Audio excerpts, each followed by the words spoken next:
Welcome back, Ninja community and persons who have just become Ninja enough to view my materials for the very first time. Congratulations on becoming Ninja enough to view my materials. Now in this video right here, I'm going to be covering a technique on how to do a quick draw with a melee weapon. Now this quick draw is described within RPGs or role-playing games, usually tabletop RPGs, of a feat, a character feat that makes one character have some sort of advantage that most other characters do not in one aspect, unless of course they have the exact same feat. So, as I'll be demonstrating a technique, as it's not the hands that are moving quicker, it's actually just a technique of how to do a quick draw with melee weapons. With 4 different weapons, I'll be doing a demonstration. So before I get into actually showing you the technique as it's done with what's considered deadly weapons, I will go over my quality statement and disclaimer, mostly to relieve me of liability, and it's also a bit amusing. So just bear with me real quick as I run through it. And that, of course, is that the viewer, which is you, understands my quality statement and disclaimer video. Additionally agrees that this video right here could be treated as is with ballistic protection, which in short means don't have a seal on it, therefore don't guarantee the techniques and or your application of the techniques. And if you're watching this video with the intention of using its content to commit a crime, that would also be a crime. Actually using any of my content in committing a crime is an additional crime. Also, the viewer understands that some of this is my intellectual property that I'm allowing others to view, as I have yet to have seen the exact techniques illustrated in any handbook anywhere. So some of this would be my intellectual property. So if you notice, I'm wearing a gambeson and holding a morning star. Now a gambeson, described in tabletop RPGs, is classified as a light armor. Sometimes they call it a quilted armor or a padded armor. But a gambeson is usually what's worn under chainmail. And this right here is a morning star.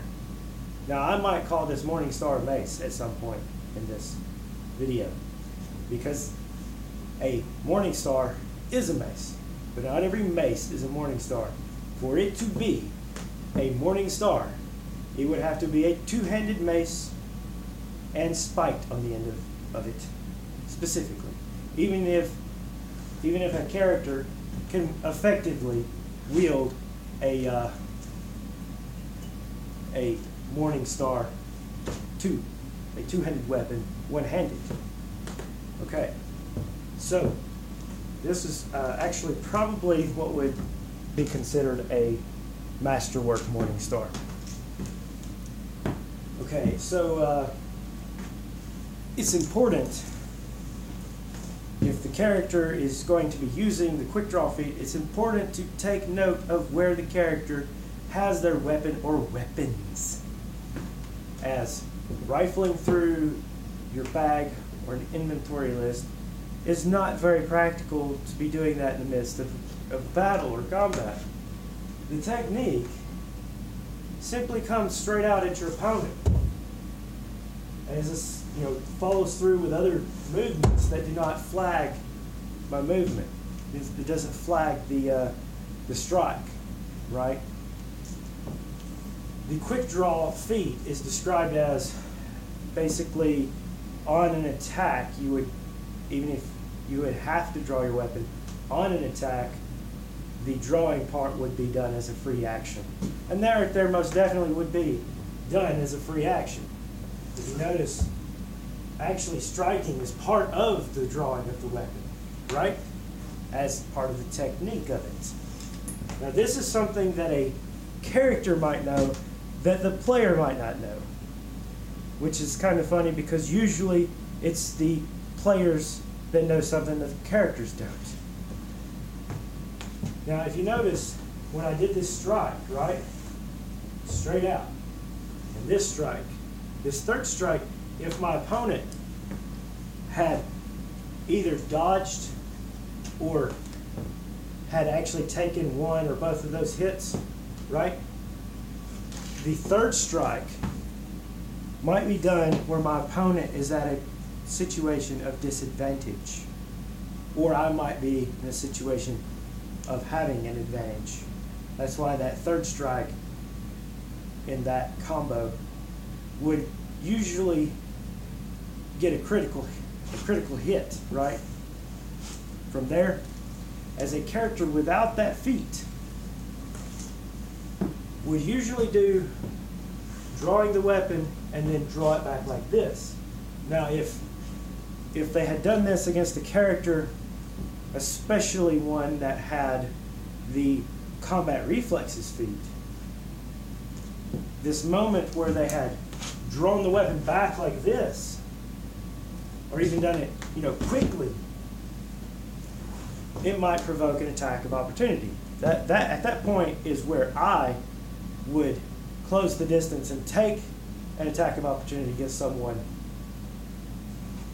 who drew the weapon back, right? As that would be a partial action of what would probably be their full action, which they would probably only do one swing. Okay, so this technique is also ambiguous with an axe and a club, as this represents the technique that would be used with the more affordable weapons. Now I'll move on to a different weapon. I hope this stays up here. I'll move on to a different weapon.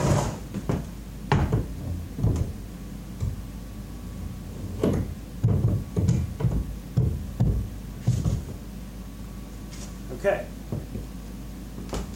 Now this is a sword.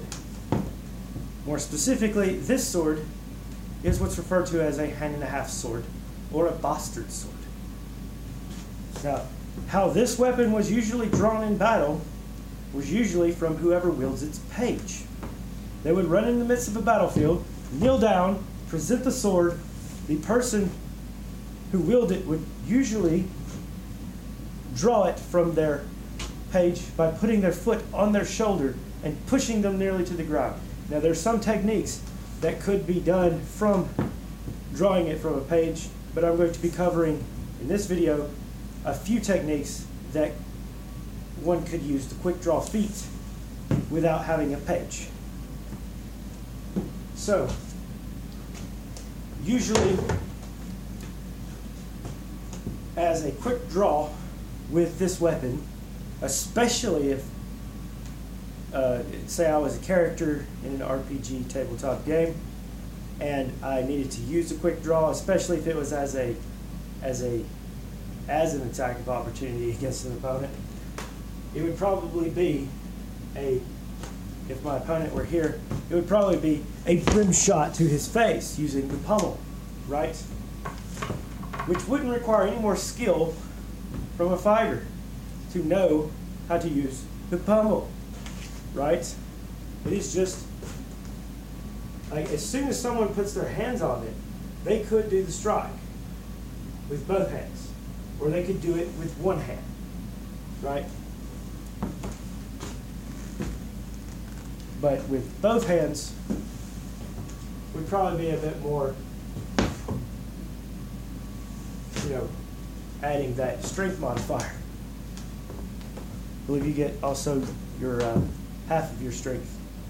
Like you get your full strength modifier plus your half of your strength modifier on the damage.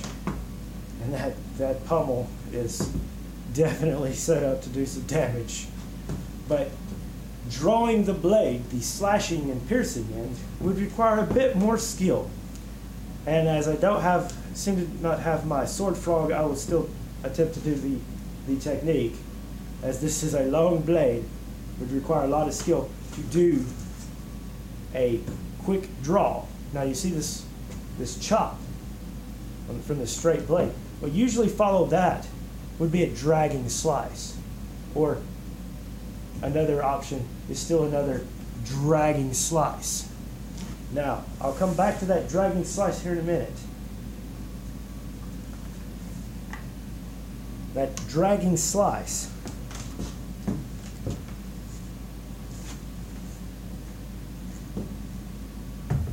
Let's see, let's put this here. Okay. Now the next weapon that I'll talk about is the katana. What made a katana so intimidating when it was carried by samurai was that it's just as dangerous out of the sheath as it is in the sheath. And that first strike, that is not the best place to put this. This first strike from a katana could be drawn really quickly and is a chop. But it being a curved blade, right? A slight curve. It being a curved blade, it is also a dragging slice. I'll explain that here in a second. It requires much less skill than drawing the longer straight blade to do that fairly quickly. That chopping motion and also having the option of doing the exact same dragging slices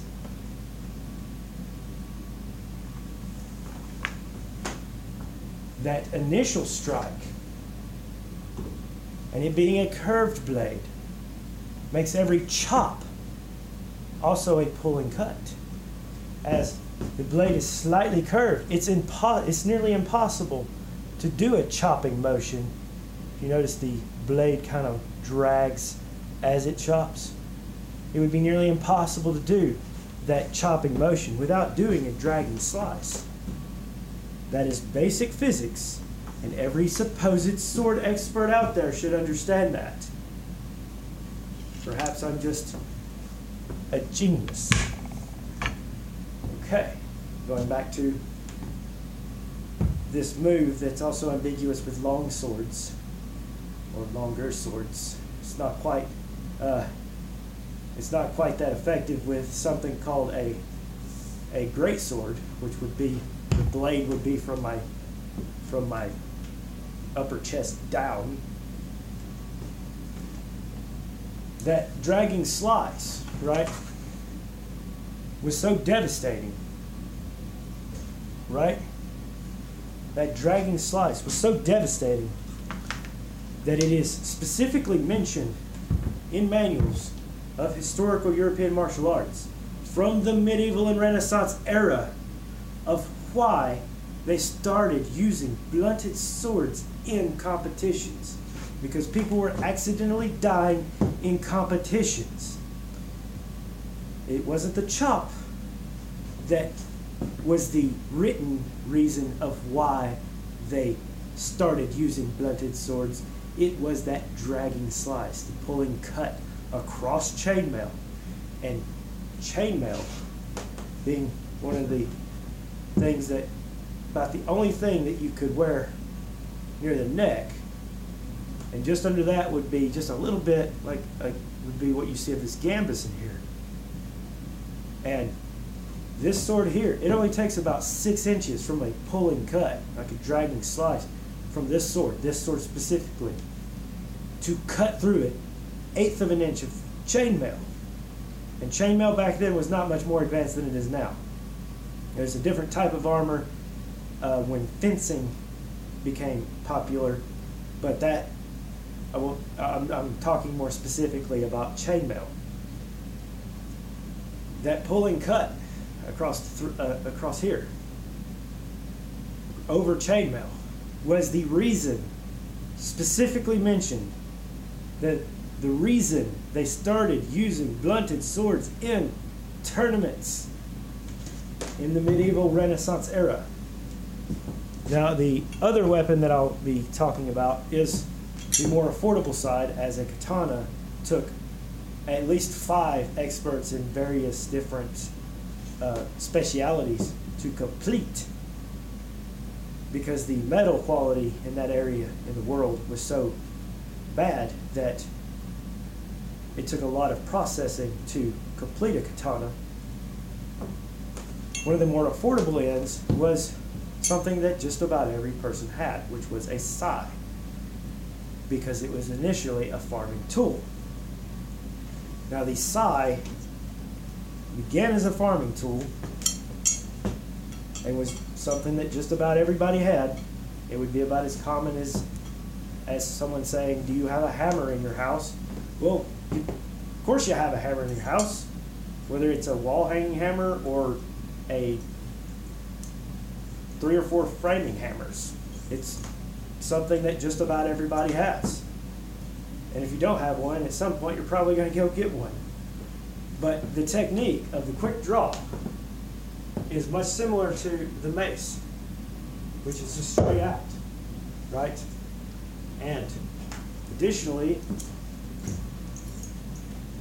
it doesn't require much more skill to use the pointy end, as knowing the ways of holding a sai, right, and transitioning and striking is all part of the basic fundamentals, and every monk should probably know that. Now, another thing about using multiple feats, right?